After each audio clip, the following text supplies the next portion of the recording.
Hockey के जादूगर रहे मेजर ध्यानचंद के पुत्र अर्जुन अवार्ड से सम्मानित ओलंपिक खिलाड़ी अशोक ध्यानचंद ने कहा कि अलवर में हॉकी खिलाड़ियों के आगे बढ़ने की काफी संभावना है। अशोक ध्यानचंद शिक्षा विभाग की ओर से आईएमए हॉल में आयोजित ग्रीष्मकालीन हॉकी छात्र छात्रा सम्मान समारोह में शामिल होने पहुंचे। उन्होंने अलवर न्यूज से बात करते हुए कहा कि अलवर की परंपरा रही है कि यहाँ के खिलाड़ियों का प्रारंभ से ही हॉकी सहित अन्य खेलों में लगाव रहा है। वर्तमान में मिल रही सुविधाओं से खिलाड़ियों में और निखार आएगा और अलवर के खिलाड़ी देश विदेश में अलवर का नाम रोशन करेंगे। खिलाड़ियों से उम्मीद भी है कि वे हॉकी के लिए जुनून पैदा करें और कॉन्फिडेंस के साथ आगे बढ़ें। उन्होंने कहा कि विजेंद्र सिंह नरूका और उनके सहयोगियों ने शानदार पहल की है। कोच रणजीत सिंह खिलाड़ियों को हॉकी सिखा रहे हैं। हॉकी के उन बच्चों को भी अब लाभ मिल रहा है जो सरकारी स्कूल में अध्ययनरत हैं और उनको सुविधाएं नहीं मिल रही थी। हर वर्षों की भांति हर राज्य सरकार या दूसरी संस्थाएं समर कैंप के रूप में खिलाड़ियों को आमंत्रित करती है, उनको बुलाती है। और अलवर जो अपने आप में एक ऐतिहासिक शहर रहा है, जिसकी एक परंपरा रही है और खासतौर से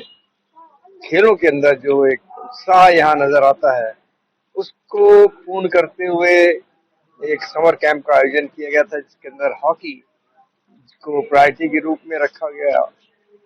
और जो मैंने यहाँ देखा, बच्चों के अंदर उत्साह, यहाँ के जो इस समर कैंप को आयोजित करने वाली शख्सियतें, खास तौर से विजेंद्र सिंह नरूका जी और उनके सहयोगी, एक कमाल की पहल करी है। गरीब बच्चों को, उन स्कूल के बच्चों को जहाँ पर सुविधाएं नहीं है, लेकिन इन्होंने हमारे उन नामचीन लोगों को जो समाज में अपने आप को स्थापित कर चुके हैं, उनसे सहयोग लेकर उनके द्वारा यह समर कैंप का एक सफल आयोजन किया, जिसकी देखरेख, जिसके कोच श्री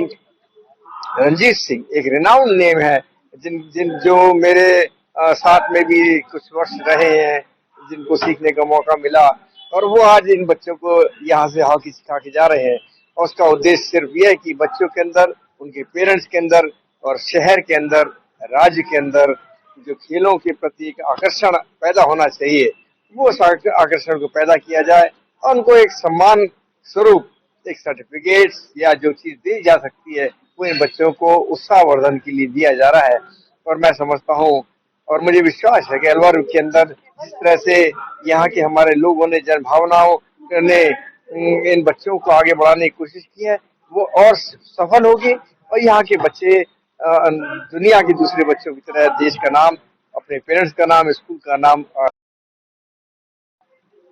ये तो मानवीय, एक तो हम कहते हैं मनोवैज्ञानिक चीजें होती हैं कि हम जिस जगह पर हमारे बच्चे रहते हैं या उनका बचपन बीतता है, उनके अंदर वहाँ के गुण और काबिलियतें आती हैं। तो मैं ये कहूँ कि जब हम एक बचपन के बच्चे के तौर पर मैं आगे बढ़ा या मुझे कुछ होश आया, तो मेरे चारों तरफ हॉकी और खेल का एक बड़ा अच्छा माहौल था। वो माहौल जो आज अब दिया जा रहा है इन बच्चों को, ये माहौल, इस तरह का एटमॉस्फेयर जिसमें बच्चे आगे बढ़ते हैं, खुद से सीखते हैं, अपने साथी बच्चों से सीखते हैं, वो चीज अब पैदा हो रही है। तो मैं कहूंगा कि ध्यानचंद, उनका नाम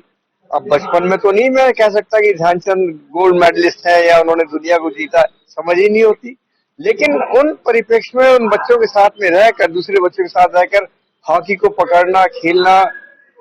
और एक उसमें अपने आप को शामिल कर लेना, ये मेरा बचपन जो है हॉकी के अंदर बीता, जिसको मैं कहूँ कि अगर मैं 6 साल की उम्र से 5 साल की उम्र से मैंने हॉकी पकड़ ली थी और आज तक हॉकी के साथ जुड़ा हुआ हूँ, तो मेरे जीवन का एक अभिन्न अंग है हॉकी। इन बच्चों के साथ वही उम्मीद करता हूँ कि ये बच्चे अपनी लगन, मेहनत, और ये चीजें तो दुनिया की हर चीज के साथ जुड़ी हुई है कि आपके अंदर कितनी लगन है किसी काम करने के लिए, आपका सेल्फ कमिटमेंट क्या है, आपका खुद का प्रण क्या है, आप उसके प्रति कितने जागृत हैं, और जो सुविधाएं मिल रही हैं या ना मिले, लेकिन अगर आपका टारगेट स्पोर्ट्समैन पर बनने का है तो आपको रोकने वाला कोई नहीं है। अगर आप सही रास्ते पे चल रहे हैं, अच्छे कोचिज से आपकी आपकी शिक्षा मिल रही है, आपको अच्छे गुरु मिल रहे हैं आपको, तो इन बच्चों को फिर रोकने वाला कोई नहीं है। हाँ, सुविधाएं मिलना जरूरी है। आज के जमाने में जो बच्चे भी देखते हैं, हम भी देखते हैं, तो उससे मना नहीं कर सकते। लेकिन इन बच्चों को वो सुविधाएं जो आज मिलना चाहिए, तो पूरी सुविधाएं तो नहीं है, लेकिन जितनी है वो एक खिलाड़ी बनने के लिए इनके अंदर खुद के अंदर जुनून, खुद का कमिटमेंट पूर्ण हो जाए, तो ये बच्चे अपने आप में एक रिकॉर्ड हासिल बना के निकलेंगे यहाँ से अलवर से। और मैंने कुछ मैचेस देखे भी हैं इनको खेलते हुए देखा है। इनके अंदर सारी संभावनाएं हैं, और मैं तो ये कहता हूँ कि जहाँ संभावनाएं होती हैं वहाँ परिणाम निकलते हैं। और अलवर के अंदर ये बच्चे जो बहुत एक निचले तबके से निकल रहे हैं, आगे बढ़ रहे हैं,